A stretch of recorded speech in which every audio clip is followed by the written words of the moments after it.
इस मूवी की स्टार्ट में हमें शूरी को दिखाया जाता है जो कि काफी ज्यादा परेशान होती हैं क्योंकि उसके भाई यानी किंग तचाला को बहुत ही अलग तरह की और खतरनाक बीमारी हो गई होती है, जिस बीमारी को ठीक करने और उसकी मेडिसिन बनाने की ये लोग हर मुमकिन कोशिश कर रहे होते हैं।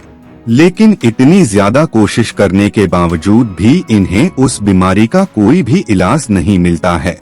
बाद में वहाँ उसकी मॉम यानी रमोंडा आती है जो कि उसे बताती है कि अब तचाला इस दुनिया में नहीं रहा। नेक्स्ट डे ये सब मिलकर पूरे रीति रिवाज के साथ किंग तचाला को आखिरी विदाई देते हैं। सीन चेंज हो जाता है और अब हमें 1 साल बाद का टाइम दिखाया जाता है। किंग तचाला की डेथ के बाद वकांडा को संभालने की रिस्पॉन्सिबिलिटी रमोंडा के ऊपर आ गई होती है। इधर हम कुछ लोगों को देखते हैं जो कि असल में वकांडा के साइंटिस्ट होते हैं। वो लोग उस वाइब्रेनियम पर कुछ रिसर्च कर रहे होते हैं।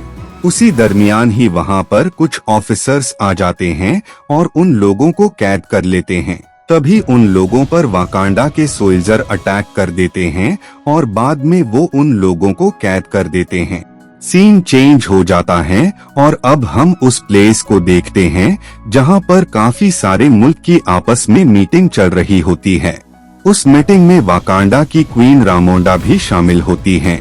मीटिंग में काफी सारे मुल्क रामोंडा पर जोर देते हैं कि वो जल्द से जल्द उन्हें ज्यादा से ज्यादा वाइब्रेनियम दें ताकि वो उस वाइब्रेनियम से बहुत ही एडवांस और पावरफुल वेपन्स बना पाए। लेकिन रामोंडा बाकी मुल्क को बताती हैं कि वो उन्हें जितना भी वाइब्रेनियम दे रही है उतना बाकी मुल्क के लिए काफी है।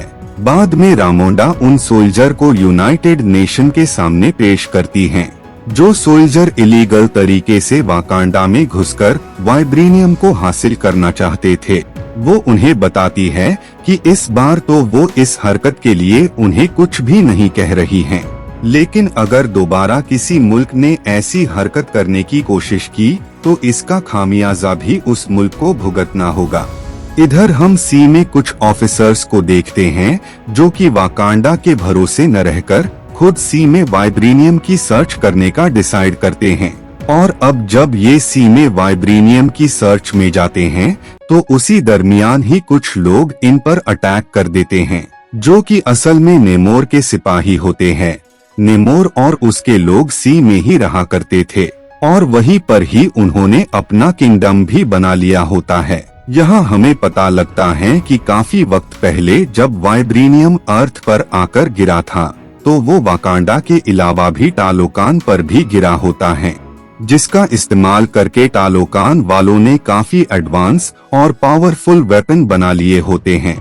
इधर हम रमोंडा और उसकी बेटी शूरी को देखते हैं जो कि दूसरी प्लेस पर आए होते हैं ताकि वो अपने बेटे के गम को भुलाने के लिए उस लिबाज को जला सकें जो कि उन्होंने तचाला को विदाई देते हुए पहन रखे थे। लेकिन शूरी उन कपड़ों को जलाने से इनकार कर देती हैं क्योंकि वो अभी भी अपने भाई को भुला नहीं पा रही थी। उसी दरमियान ही वहाँ कुकुल कान यानी नेमोर आ जाता है और वो उन दोनों को बताता है कि जब से तचाला ने सभी मुल्कों को वाइब्रेनियम और उसकी ताकतों के बारे में बताया है तब से सभी देशों के लोग वाइब्रेनियम की सर्च में सी में आने लगे हैं, जिस वजह से उसके किंगडम में भी इंसानों का खतरा काफी बढ़ गया है। और अब तो अमेरिकन्स ने ऐसी डिवाइस भी बना ली है जिसके जरिए वो वाइब्रेनियम मेटल का पता लगा सकते हैं। वो उन्हें बताता है कि वाइब्रेनियम सिर्फ 2 ही मुल्कों के पास हैं, वाकांडा और टालोकान। नेमोर उनसे कहता है कि वो लोग वाइब्रेनियम को हासिल करने के लिए इन दोनों ही मुल्कों पर हमला जरूर करेंगे, तो इससे पहले कि वो हम पर अटैक करें उससे पहले ही हम लोगों को मिलकर बाकी मुल्कों को खत्म कर देना चाहिए। लेकिन रामोंडा उसके इस काम में साथ देने के लिए इनकार कर देती हैं और साथ ही वो बताती हैं कि अगर उसने किसी भी देश पर हमला करने की कोशिश की तो वो उल्टा टालोकान पर ही अटैक कर देंगे। नेमोर उन्हें बताता है कि वाकांडा वाले वो साइंटिस्ट लाकर देना होगा जिसने वाइब्रेनियम डिटेक्टर मशीन को बनाया है, और अगर उन्होंने उसे वो साइंटिस्ट लाकर नहीं दिया तो वो सबसे पहला हमला वाकांडा पर ही करेंगे। नेमोर की बात से वाकांडा वाले घबरा जाते हैं, जिस वजह से रामोंडा अपने खास सिपाही और शूरी को उस साइंटिस्ट को लाने का कहती हैं, जिसके बाद वो दोनों काफी कोशिश के बाद फाइनली उस डिवाइस को बनाने वाली साइंटिस्ट के पास आ जाती हैं। वो बच्ची उन्हें बताती हैं कि असल में उसने वो डिवाइस अपने स्कूल प्रोजेक्ट के लिए बनाई थी, न कि CIA के लिए। खैर बाद में ये उस बच्ची को लेकर वहाँ से जाने वाले होते हैं, लेकिन उसी दौरान ही वहाँ पर CIA के ऑफिसर्स आ जाते हैं, जो कि उन पर अटैक कर देते हैं, जिस वजह से ये सब वहाँ से भागने लगते हैं। वो बच्ची यानी आयरन हार्ट अपना सूट पहन लेती है और वो वहाँ से निकल जाती हैं।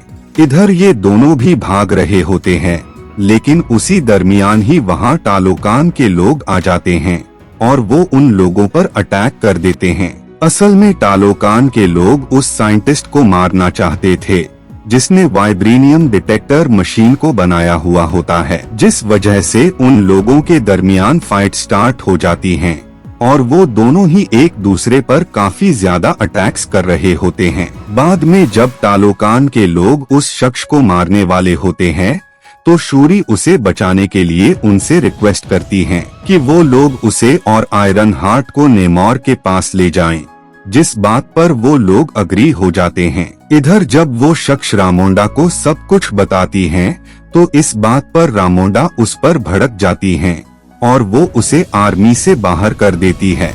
इधर हम शूरी और नेमोर को देखते हैं। नेमोर उस शख्स को मारने वाला था, लेकिन शूरी नेमोर को समझाने की हर मुमकिन कोशिश कर रही होती हैं कि वो आयरन हार्ट यानी उस बच्ची को कोई भी नुकसान न पहुंचाए। उसके बार बार रिक्वेस्ट करने पर नेमोर उस बच्ची को मारने का प्लान छोड़ देता है। बातों ही बातों में नेमोर शूरी को अपने अतीत के बारे में बताता है कि असल में उसके मॉम डैड आम इंसान थे। वक्त के साथ उनके कबीले में ऐसी बीमारी फैल गई, जिसकी वजह से कबीले के सारे लोग मारे गए। इस बीमारी से बचने के लिए उस कबीले के लोगों ने गॉड से फरियाद करना स्टार्ट कर दिया, जिस वजह गॉड ने उन्हें इस बीमारी से बचने के लिए जड़ी बूटी के बारे में हिंट दिया होता है, जिस मेडिसिन का यूज करके ये उस बीमारी से बच सकते थे। जिसके बाद उन लोगों ने सी में जाकर उस मेडिसिन को हासिल कर लिया। बाद में जब वो लोग जड़ी बूटी को खाने लगते हैं, तो इसकी वजह से उनकी बॉडी में काफी चेंजेस होते हैं और अब उनकी बॉडी इतनी ज्यादा बदल गई होती है कि वो पानी में रहने वाले जीव बन गए थे। उन सब के बीच ही नेमोर की मॉम प्रेग्नेंट हो जाती हैं और बाद में नेमोर इस दुनिया में आ जाता है। नेमोर अपने लोगों के जैसे था, लेकिन उसके अंदर अपने सरीके दिखने वाले लोगों के कंपैरिजन में ज्यादा पावर्स थी। ऐसे ही वक्त गुजरता जाता है और वो वक्त आ जाता है जब उसकी मॉम काफी बूढ़ी हो गई होती है और उनकी किसी भी वक्त मौत हो सकती थी। नेमोर के मॉम की आखिरी इच्छा ये होती है कि उसकी डेथ के बाद उसे जमीन पर दफन किया जाए। इतना कहते ही उनकी डेथ हो जाती है। अपनी मॉम की आखिरी इच्छा पूरी करने के लिए नेमोर सी से निकलकर जमीन पर उन्हें दफन करने जाता है। जमीन पर वो लोगों को देखता है जो कि कुछ लोगों पर जुर्म कर रहे होते हैं। उन्हें देखकर नेमोर को काफी गुस्सा आता है और वो उन लोगों को मार डालता है। इस इंसिडेंस की वजह से उसे जमीन पर रहने वाले सब लोगों से नफरत हो गई होती है। इधर रामोंडा नाकिया के पास जाती हैं और वो उससे शूरी और आयरन हार्ट की सर्च करने का कहती हैं, जिस वजह से नाकिया उस प्लेस पर आकर उन दोनों को लेकर वहां से निकल जाती हैं। इस बात का पता जब नेमोर को लगता है तो उसे उन लोगों पर काफी गुस्सा आता है, जिस वजह से वो अपने लोगों के साथ वकांडा पर अटैक कर देता है, जिस वजह से उन लोगों के दरमियान फाइट स्टार्ट हो जाती है। लेकिन वकांडा वाले इस फाइट में हार जाते हैं और इसके साथ ही रामोंडा भी मारी जाती है। इस बारे में जब शूरी को पता लगता है तो उसे नेमोर पर काफी गुस्सा आता है, जिस वजह से वो उसी की दी हुई जड़ी बूटियों से हार्ट शेप हर्ब बना लेती है और वो उसे पीकर ब्लैक पैंथर बनने की रस्म अदा करती है। जिसके बाद वो ब्लैक पैंथर का सूट पहन लेती हैं और वो अपने लोगों के साथ नेमोर और उसके लोगों पर अटैक कर देती हैं, जिस वजह से उन लोगों के दरमियान फाइट स्टार्ट हो जाती हैं। वो दोनों ही लोग एक दूसरे पर काफी ज्यादा अटैक्स कर रहे होते हैं और जब शूरी उसे खत्म करने वाली होती हैं, तो उसी पल ही शूरी को ख्वाब में उसकी मॉम नजर आती है, जो कि उसे बताती है कि ब्लैक पैंथर बनने के बाद उसे लोगों को माफ करना सीखना होगा, जिस वजह से शूरी उसे नहीं मारती है। बाद में नेमोर अपने लोगों को लेकर वापस अपने मुल्क में चला जाता है। बाद में शूरी भी रिचुअल के क्लोथ्स को बर्न कर देती हैं और इसी के साथ ही ये मूवी यहीं पर एंड हो जाती है। Thank you so much for watching.